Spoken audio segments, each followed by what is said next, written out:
This is a Nimitz-class aircraft carrier, currently the ship with the largest crew in the world, including the air wing. There are over 5,200 people on board. Just feeding that many folks is no easy task. There are more than 100 chefs on the carrier, who have to prepare 4 meals a day: breakfast, lunch, dinner, and a midnight snack totaling 18 Melzen servings every day. Such a huge workload doesn't just last a day or two. After all, once an aircraft carrier sets out on a mission, it's at sea for at least 3 months, sometimes over half a year. During that time, the crew's only company is the endless ocean. That's why, compared to other branches, the Navy usually has the best food and benefits. The US military is famous for having hearty meals. Making sure these sailors eat well and get enough isn't easy. Welcome to Chris Military Base, your go-to for global military insights. Today, let's talk about what the US Navy eats on the battlefield. Among all the ships in the US Navy, aircraft carriers have the largest crew and the most space, so their dining and recreational facilities are the most luxurious. Take the Nimitz, for example. It has 5 kitchens and 12 to 15 dining areas, including officers' mess, enlisted sailors' mess, and a small diner open 24/7, making sure anyone coming off duty can grab a hot meal anytime. For the regular soldiers' mess hall, the menu changes every 2 weeks. The variety of food is enough to put a lot of land-based restaurants to shame. Basically, it's all the stuff Americans love, like burgers, pizza, sandwiches, steak, lamb chops, ice cream, roast chicken, that kind of thing. Honestly, that burger looks really tasty. Bacon, beef patty, cheese, gravy, plus some fries and onion rings, one of those will definitely fill you up. Of course, that stuff's too heavy for younger folks. The ship also offers meals specifically for vegetarians, focusing on green options. Compared to the soldiers' mess, the officers' dining room is a bit fancier, with individual armchairs that are more spacious and comfortable. But the menu's the same. The only real difference is that fewer people eat there, and the chefs are more skilled, so the dishes look a bit more refined. The best restaurant on the carrier is reserved for the captain. It's kind of like a luxury cruise ship with a private chef and made-to-order meals. The menu is tailored based on what ingredients are available on board, so it can meet all the captain's needs. But a cafeteria is still just a cafeteria. Eating there all the time can get boring. No worries though, there's a retail store on the carrier where you can grab some snacks and drinks to mix things up.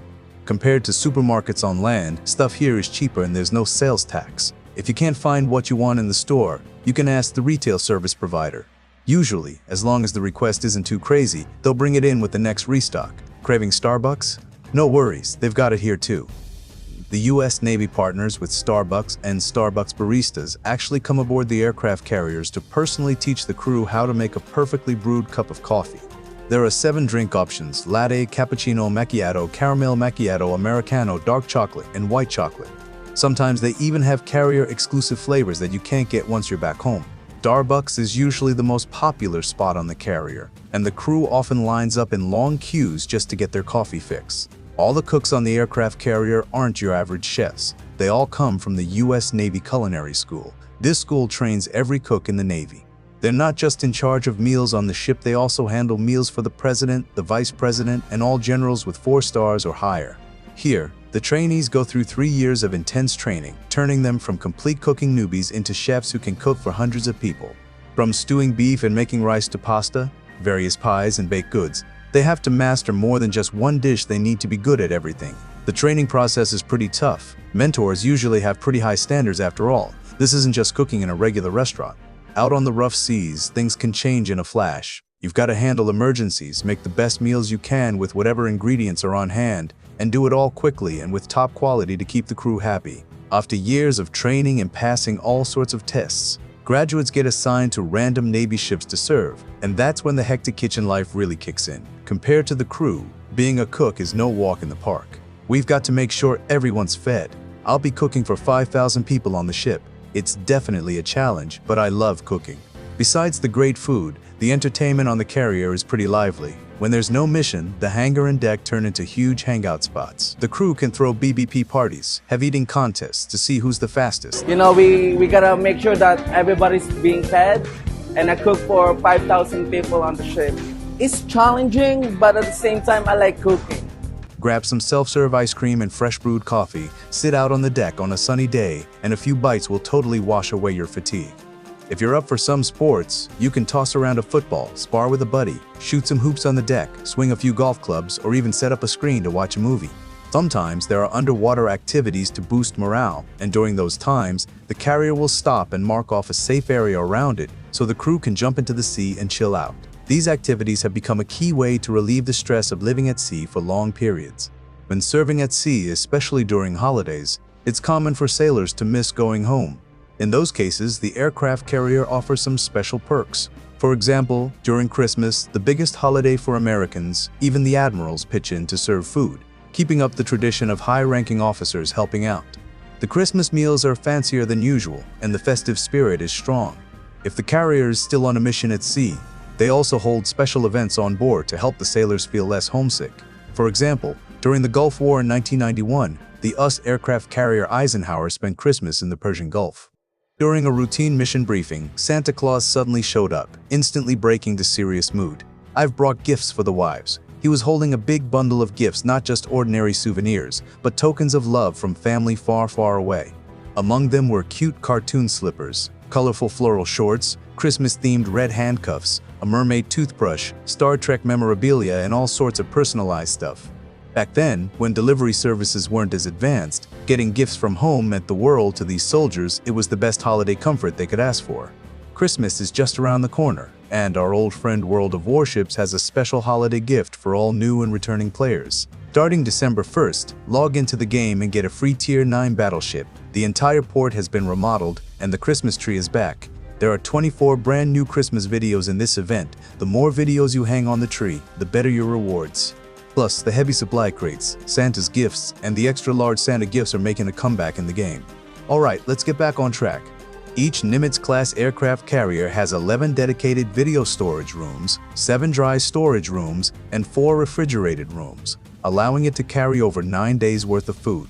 Even though the carrier stocks plenty of supplies, the U.S. military relies on its global network of bases to keep things fresh, sending supply ships whenever needed to handle logistics. They resupply the aircraft carrier with weapons, ammo, daily necessities, fresh fruits, vegetables, and all sorts of supplies while on the move. There are generally 2 ways to restock. One is using helicopters to shuttle items over one by one, going back and forth.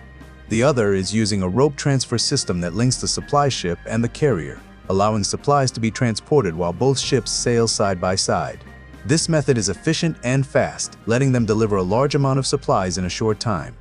One resupply run can provide the carrier with around 200 to 500 tons of food.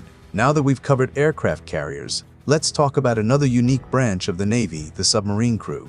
Every time they go on patrol, the crew spends months underwater, completely cut off from the outside world and without seeing sunlight. That can really mess with a person's head, so to keep morale up, submariners get the best food in the entire Navy. The chefs here have a big responsibility. They need to prepare 3 meals a day for 150 soldiers on the boat. How tasty the food is pretty much sets the mood for the whole day. For example, today's menu is Thanksgiving style, with turkey, ham, mashed potatoes, gravy, bread, and more. Cooking the turkey is pretty straightforward. Once it's cut up and marinated, it just goes into the oven. Sunday nights are usually their pizza nights. Everyone gets super excited. Besides that, the submarine has all kinds of other food, cookies, desserts, bread, omelets, fruit, steak.